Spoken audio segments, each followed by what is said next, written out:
Doutor Elísio, seja bem-vindo aqui ao nosso Panorama 95, bom dia. Bom dia, Marcos, bom dia, Geraldinho, bom dia a todos os ouvintes, internautas, telespectadores. Mais uma vez, uma satisfação imensa participar aqui do quadro. Olha, sempre quando a gente trata aqui de Alzheimer, muitas perguntas surgem e acaba ficando, por exemplo, de uma semana para outra, né? Então nós decidimos aqui, claro, com a sua aceitação, continuarmos com esse assunto que com certeza é de muita importância, né? Eu me lembro que na semana passada, uma pessoa perguntava justamente isso. Como, por exemplo, conviver com alguém que tem Alzheimer? Falta paciência, bate aquela tristeza, por exemplo, da sua mãe, do seu pai, do seu tio, esqueceu o seu nome. Não é fácil também, mas com certeza a postura do familiar diz muito nesse tratamento, não é isso? Sem dúvida, Marcos. Ontem foi o Dia Mundial de Conscientização, né, da doença de Alzheimer. O mundo todo ontem parou para lembrar, né, até uma redundância, parou. Chegando um cafezinho. Agradecer aqui minha amiga Boa, seja bem-vinda de volta. Obrigada. Tava com saudade. Parece que só tem você no estúdio, mas tudo bem, café. né? Bom dia, Tudo bem. Obrigado.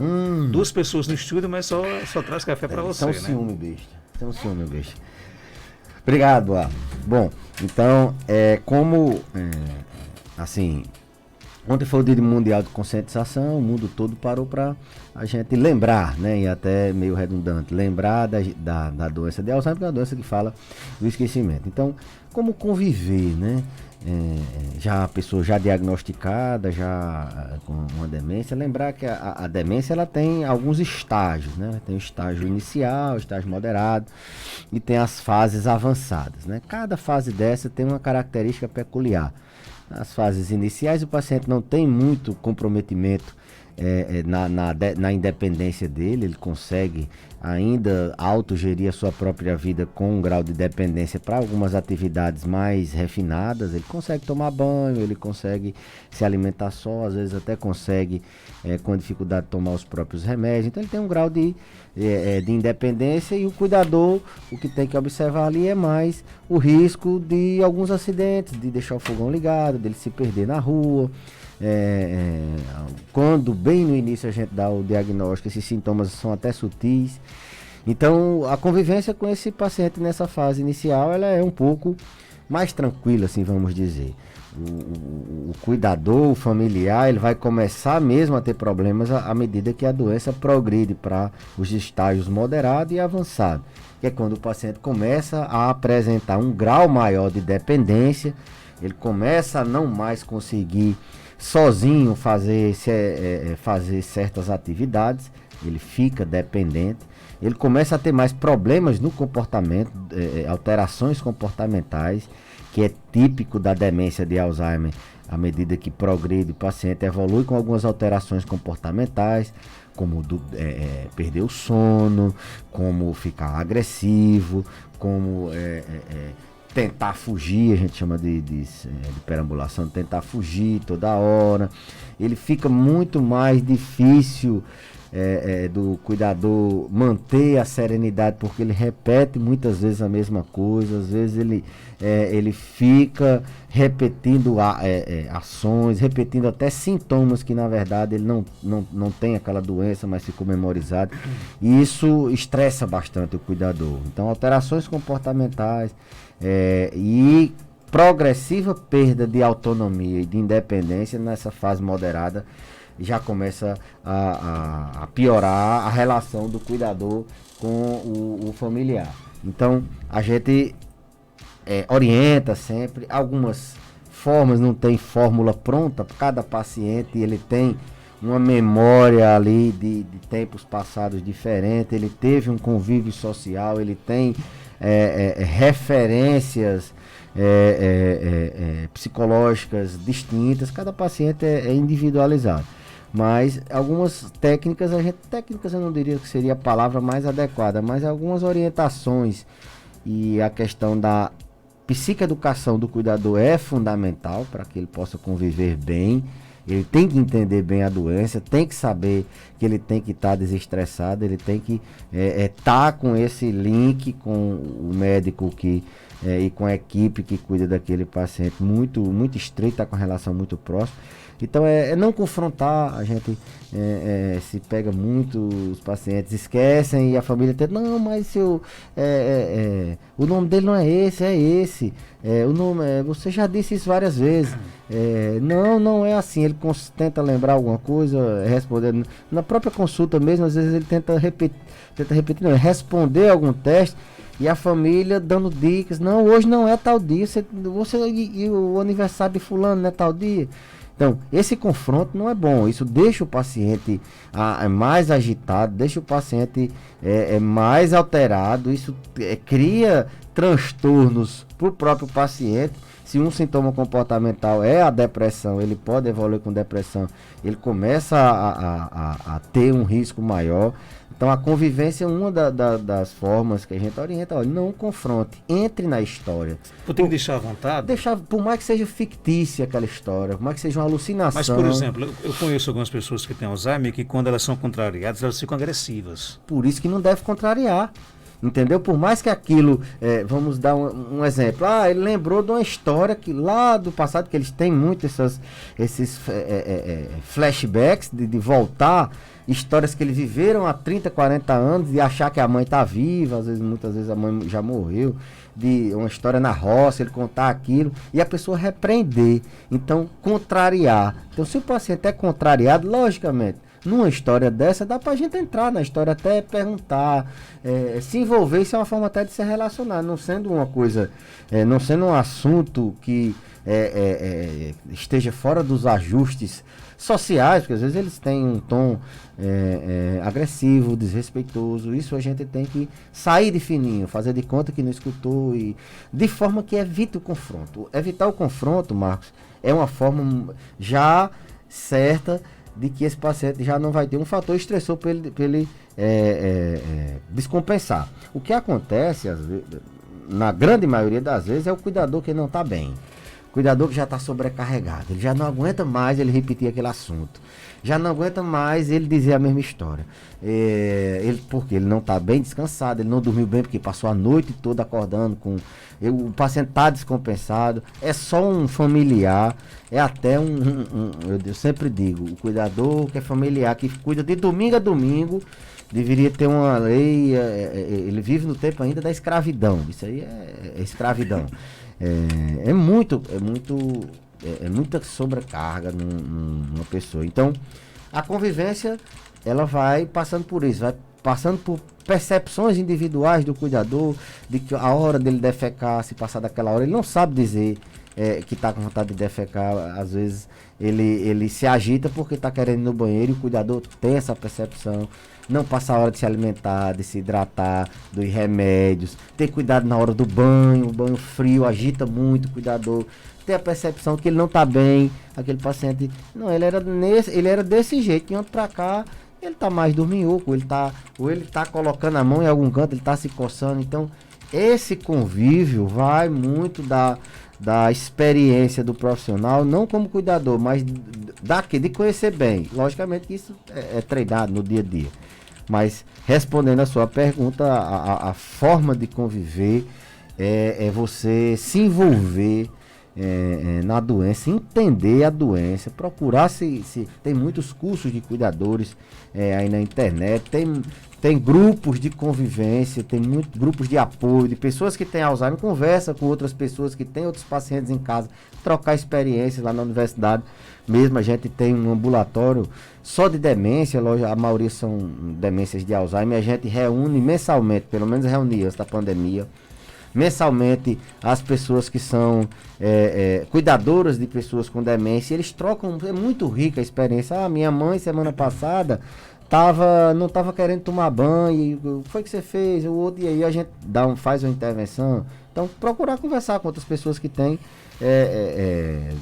assim, demência de Alzheimer, para poder melhorar essa convivência. Doutor Belisa, agora, por exemplo, quando parte para o relaxamento, até das condições de higiene, por exemplo, o paciente ele não quer mais tomar banho, ele prefere estar numa casa, num ambiente totalmente bagunçado.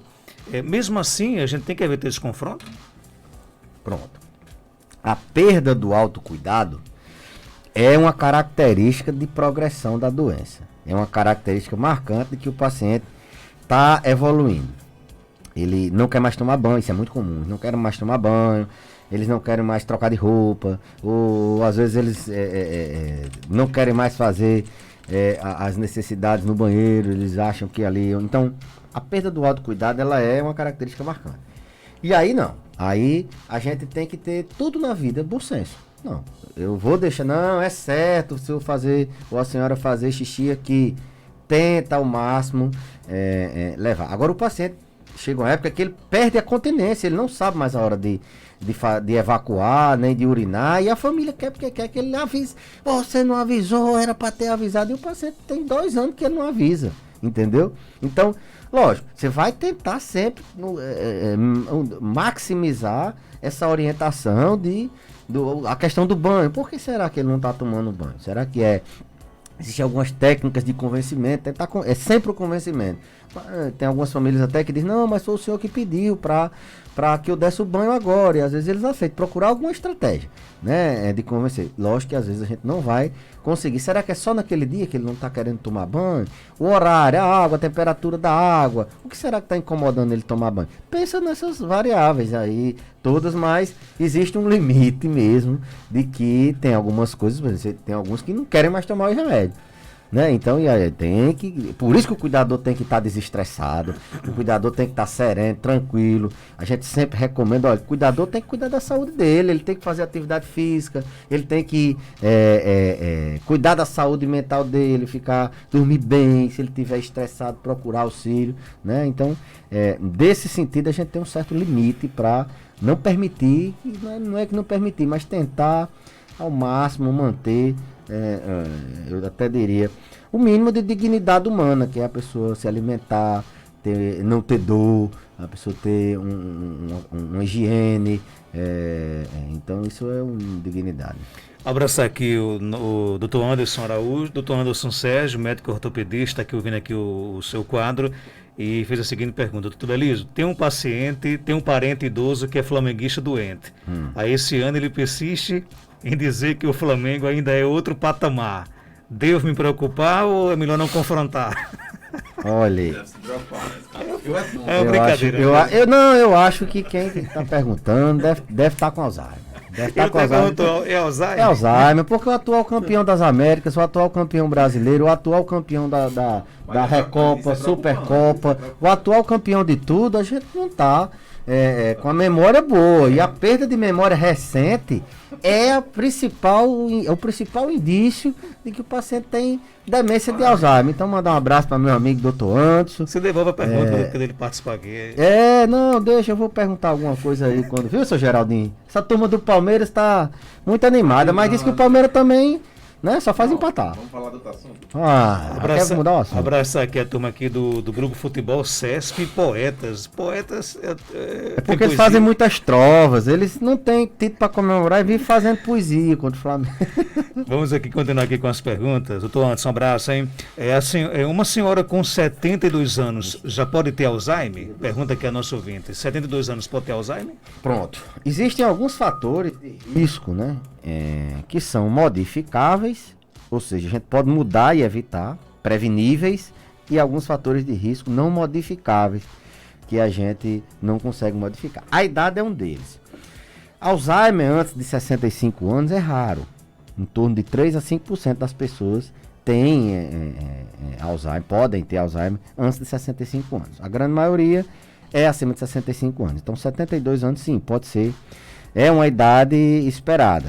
É bem verdade que a idade, quanto maior o risco. Os pacientes acima de 80 anos, eles têm um risco muito maior, têm uma incidência muito maior de ter demência de Alzheimer. Isso acontece muito frequentemente no dia a dia. As pessoas jovens que estão com esquecimento, que é o que as pessoas mais remetem à doença de Alzheimer, embora a gente saiba que não é só esquecimento, que é a característica do Alzheimer, mas é muito comum a gente fazer testes cognitivos, tirar dúvidas de pacientes, às vezes com 60, 50 e poucos anos, que está esquecendo muito e vai para tirar essa dúvida. Doutor, será que eu estou com Alzheimer? Será que eu posso ter Alzheimer? Porque eles têm um outro fator de risco que também não é modificável, que é a genética, né?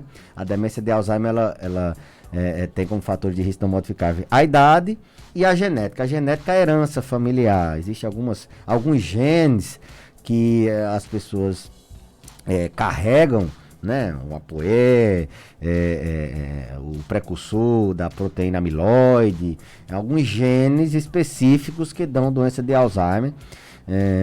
Ela pode ser monogênica, poligênica, mas a herança genética ela é um fator de risco não modificável. Então, as pessoas que têm na família alguém com demência de Alzheimer, elas têm um risco maior, não é que elas vão ter. Então, elas têm que fazer aí a questão dos fatores de risco modificáveis, aquilo que a gente pode modificar. Quais são? Tratar o diabetes. Diabetes é um fator de risco. Quem tem diabetes, ele tem risco de ter Alzheimer. Depressão é outro fator de risco. Quem tem depressão, então o que acontece do esquecimento pela depressão nos pacientes mais jovens, que tem herança, a gente sempre diz, olha, você tem uma genética, você tem um risco maior e você tem um fator de risco que dá Alzheimer, que é você ter depressão e não tratar. Você tem ansiedade e não tratar. Dormir bem, as pessoas que dormem bem, elas têm, que não dormem bem, elas têm um fator de risco. Hábitos de sociabilidade, o fato da pessoa se relacionar, uma coisa que a pandemia acabou, né? Se relacionar bem com a família, com a sociedade, ter interação social. Durante a vida, se a gente é sociável, a gente está prevenindo Alzheimer. Existem outros fatores, você estimular áreas novas do cérebro, recrutar neurônio, a gente chama, trabalhar neuroplasticidade. Você utilizar outras formas, se você vem todo dia pelo mesmo caminho, pelo mesmo caminho, mudar o caminho, se você usa relógio de um lado, usar do outro, tentar fazer algumas coisas diferentes para estimular áreas diferentes, aprender alguma atividade nova. Então, existem algumas áreas do cérebro que... Algumas áreas não. Existem formas de você estimular áreas diferentes do cérebro, isso previne Alzheimer. Então, tudo aquilo que é modificável, genético, ou não genético, ou não dependente da idade, a gente pode fazer. E o paciente que tinha um risco maior de ter, ele vai diminuir esse risco. Então, a idade plausível, principalmente no paciente de baixa escolaridade. A escolaridade, ela é um fator de risco importante para demência de Alzheimer. As pessoas que não tiveram acesso a estudo, quanto maior a escolaridade, menor a incidência é um fator protetor a escolaridade. Então, 72 anos, sim, é uma idade que a gente pensa em Alzheimer com aqueles sintomas clássicos da doença. A nossa ouvinte Graça Vasconcelos, de Pedra Lavrada, na Paraíba, pergunta: doutor, existe algum medicamento que causa essa doença? Por exemplo, quando o idoso toma algum medicamento para outro problema de saúde que ele tem, pode causar Alzheimer? Alzheimer mesmo, não, né? Mas predispõe a esquecimento, certo? Tem algumas medicações que dão esquecimento, que na maioria das vezes a gente suspendendo o paciente dá aquela melhorada. Por exemplo, aqueles medicamentos de receita azul que eu tenho reiterado várias vezes aqui, o bromazepam, o lorazepam, o diazepam. Um dos efeitos adversos, lembrando que remédio ele tem efeitos bons, tem os bônus e tem os ônus, né? Ele pode dar, não é que tá criminalizado o uso, não. Quem tá tomando, não parar. Mas ele pode dar aquele esquecimento de curta duração, esse que o doutor antes está tendo, por exemplo. De esquecer que o Flamengo é o atual campeão. Então, medicamentos de receita azul, eles causam. Então, tem alguns medicamentos que causam esquecimento, antidepressivos tricíclicos, entre outros medicamentos que podem causar esquecimento. Agora, medicamento causar a doença, entrar como fator etiopatogênico, causador da doença, a gente ainda não tem essa verdade. Mas o medicamento ele pode causar secundariamente algumas alterações que favorecem, por exemplo, corticoide a longo prazo ele dá diabetes. Diabetes é um fator de risco para Alzheimer. Então, indiretamente ele pode causar. Medicamentos que causam hipertensão, hipertensão não é um fator de risco. Medicamentos que causam insônia, eles podem sim indiretamente facilitar o aparecimento.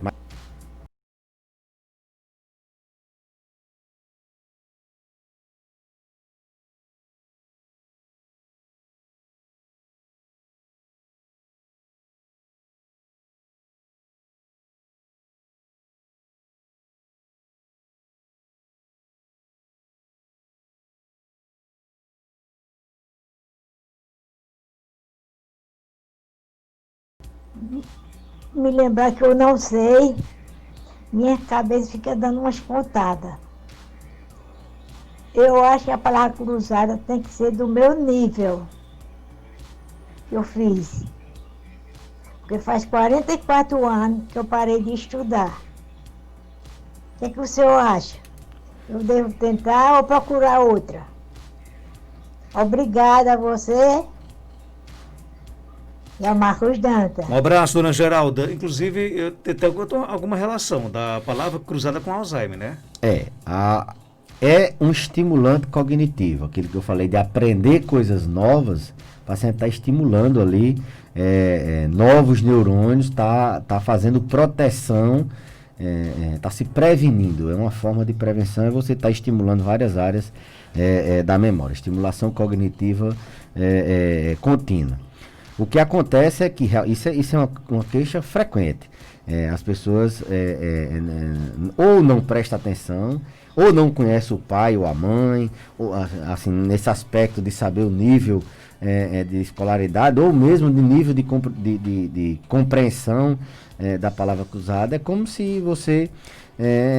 agora eu vou ter que escrever em russo. Como é que eu vou fazer uma coisa que eu não sei a linguagem? Então, sim, não adianta, que não vai fazer a palavra cruzada se for num nível muito difícil. Tem que trazer para um nível mais baixo, procurar coisas que o paciente idoso goste também. Nunca gostou de palavra cruzada e você vai estimular. Não, vamos ensinar uma receita diferente, vamos ensinar ele a fazer alguma outra atividade, plantar uma horta, ou na zona rural criar um animal diferente, alguma coisa. Então, sim, tem que ser uma coisa execuível, uma coisa que ele consiga realizar. O contraponto dessa questão de palavra cruzada é que tem gente que faz 30 anos que faz palavra cruzada. E isso é bom até a segunda página. Poderia mudar um pouquinho essa forma de estimulação, pensar num outro jogo, pensar em uma outra forma de estimular. A internet é rica nesse aspecto. E os familiares também tem que estar perto. Faz a socialização, o fato de estar perto, ensinando como é que faz, às vezes o próprio idoso aprende mesmo. Tem gente que não tem paciência nem de manda alguém comprar e manda deixar. Não vai nem lá deixar, nem facilitar assim, a execução daquele joguinho que estimula a memória, no caso, palavra cruzada. Então é muito bom, desde que o paciente consiga, goste de fazer, e não passe a vida toda só fazendo palavra cruzada. Procure, existem várias outras coisas. Tudo que você aprender de novo é muito bom. A internet, eu sempre defendo a inclusão digital das pessoas idosas, porque a internet ela é muito farta de aprendizado. As pessoas que têm mais tempo são os idosos. Eles são as pessoas que têm são potenciais internautas, que eles podem tanto trabalhar essas questões de memória, como pode fazer uma interação social melhor, porque vai evitar de depender de outro para colocar aquela internet, aquele funcionamento digital. Então eu defendo muito a inclusão digital e oriento, sim, palavras cruzadas, sudoku, jogos até mesmo de dama, dominó, que juntem a família ali, que trabalha a cabeça dele. Ouvinte pergunta se existem aqui na região do Seridó pacientes com mais de 100 anos de idade lúcidos. Muitos. Há bem pouco tempo atrás a gente não tinha, não. Mas a gente está... Uma época eu lembro que a pastoral da pessoa idosa recrutou. As pessoas de Caicó era bem pouquinho, 4 ou 5. Juntou todas as pessoas aqui em Caicó que tinham mais de 100 anos. Hoje a gente, no consultório mesmo, a gente tem vários pacientes, eu conheço várias outras pessoas que têm. Vez por outra na internet eu vejo gente publicando, 100 anos do meu avô, não sei o quê.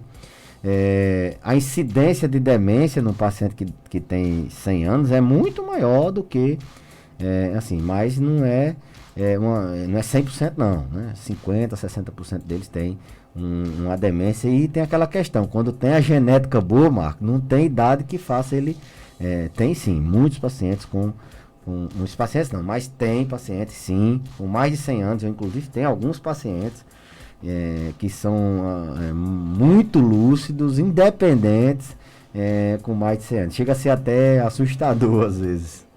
Vamos lá então. Um susto do bem, cara. Doutor Beliso, bom dia. Minha mãe ficou com mal de Alzheimer muito cedo, mas ela não tem diabetes, ela nunca tomou remédio de pressão, nunca. É dessas pessoas saudáveis, que foi criada em sítio, eu acredito que ela teve muito cuidado com as comidas dela, e ela não toma nada disso e ela ficou com mal de Alzheimer. Agora eu acredito que é porque ela foi uma pessoa muito isolada, nunca conversou, nunca saiu, ela era uma pessoa muito de casa, na casa dela. Aí hoje em dia ela tem 88 anos parece que ela tem, e tá com mal de Alzheimer faz tempo. Eu moro aqui em Caicó e ela mora em Jucurutu, eu não sei com qual a idade que ela ficou com mal de Alzheimer.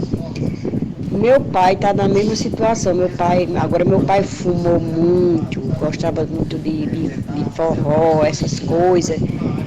E bebia um pouquinho, não para ficar bêbado em meio de rua, não. Ele bebia um pouco lá no forró, onde ele estava, uma cervejinha, parece que ele tomava uma catuaba, assim. E fumava muito. E tá com a mesma coisa. Agora ele tem 95 anos, tá com mal de Alzheimer também. Tem risco da gente ter, dos filhos ter. E aí, doutor Beliso? Primeiro a mãe dela, né? Ela disse que não tem não tem fatores de risco como doenças do tipo diabetes, hipertensão, mas tem fatores de risco. O fato de ser um idoso morador do Nordeste, do sertão do Nordeste, a gente sabe que nós temos baixos índices de escolaridade. Nós temos aspectos socioeconômicos que favorecem o paciente ter, sim, demência, ter fatores de risco, mesmo sem doença, que favorece. No caso, ela é muito isolada, não tinha uma sociabilidade. Eu falei que envelhecimento social, se socializar, é um fator protetor, é um fator que as pessoas isoladas elas têm um fator de risco maior.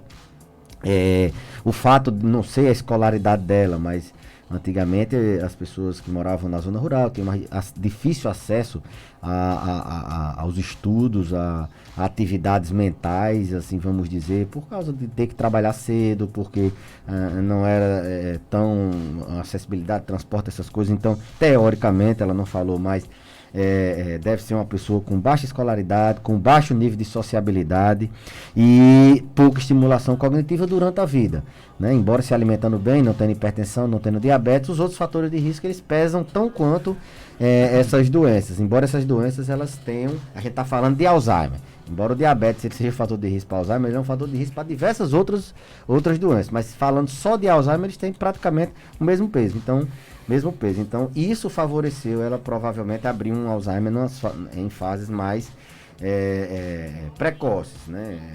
Assim, antes de 65 anos, que é o que a gente considera. Embora ela tenha 80 e poucos anos, né? Deve ter mais de 20 anos de Alzheimer, né? É raro a doença durar 20 anos. A média, assim, estimativa de que quem não trata, a média de viver é de 13 a 15 anos no máximo, né? Ele evolui nas fases, até a fase avançada, nessa fase. Então, ou está estacionado, ou foi diagnosticado já numa fase que a gente não considera tardia, mas sim, respondendo a ela, o fato de ser isolada, de não ter sociabilidade, baixa escolaridade na teoria, favorece. O pai dela não, já tem 95 anos, tem uma incidência muito maior, né, nessa faixa etária, por mais que não tenha, assim, por mais que ele possa não ter outros fatores, mas a idade, nesse caso, pesa muito, idade genética pesa muito. E aí, falando em genética, filho de pai e mãe que teve demência de Alzheimer, não é que ele é certeza, agora eu vou ter Alzheimer, não. Não, você tem um risco maior, você pode ter herdado genes que facilitem, que predisponham você a ter a demência. Então, essas pessoas, nem indicação de ficar fazendo exame elas têm. Que elas perguntam muito, qual exame que eu posso fazer para saber se eu tenho Alzheimer? Não existe isso. Né? O que elas têm que, quando for envelhecendo, procurar envelhecer de maneira saudável com fatores protetivos para a demência. Como eu falei e repito, aumentar a sua escolaridade, estimulação cognitiva, fazer atividade física, se alimentar bem, dormir bem, tratar depressão, todos esses fatores que protegem o indivíduo. Isso são orientações, inclusive internacionais, que na reunião esse ano já, foi online, mas teve do Alzheimer Association, eles recomendaram as 7 medidas protetivas para prevenção de doença de Alzheimer. Não é tomando um remédio, não tem esse remédio para prevenir, tem para tratar. Não é fazendo aquelas mungangas que o pessoal ensina na internet, de chá disso, chá daquilo, que isso suco disso, suco daquilo, que você fazendo isso, você vai para isso aí, não tem eficácia. O que você tem que fazer são essas medidas que eu orientei.